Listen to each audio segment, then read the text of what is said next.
దీనికైతేనండి నేను పై మట్టి అంతా కూడా తీసేస్తానండి. ఇలా 1 సంవత్సరానికి ఒకసారి చేసుకోవాలి.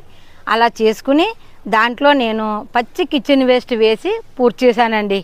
దూరంగా చాలా బాగా వచ్చింది. చాలా చాలా నేరేడుకాయలు అయితే కాసాయి. ఎప్పుడు కోస్తూనే ఉన్నాం, చూస్తున్నారు కదా మీరు. ఇలా చేశానండి. ఇది ఇలా ఉంది కదండి, అలానే సపోటా కూడానండి. నేను ఎప్పటికప్పుడు ఈ పక్కనే కాస్త గొయ్యి తీసి కొంత మట్టి అయితే తీసేస్తానండి. ఇలా నేను 6 నెలలకు ఒక్కసారైనా ఈ పై మట్టి తీసేసుకుంటూ ఉంటాను. అలా తీయటం వలనండి మనం రీపాట్ చేసిన మొక్క ఎలాగైతే ఉంటుందో అలా ఉంటుంది. అలా చేస్తేనే మనకి చిగుర్లు వచ్చి కాపు అయితే ఇలా నిలబడుతుందండి. చూసారు కదా, ఎప్పటికప్పుడు మన తోటలో కాయలు అయితే కాస్తున్నాయి. నేను అంజూరా చెట్లు కూడానండి ఎప్పటికప్పుడు రీపాట్ అయితే చేస్తున్నానండి. మనం ఇలా రీపాట్ చెయ్యకపోతే మాత్రం వేసిందంతా వేస్ట్ అయిపోతుందండి.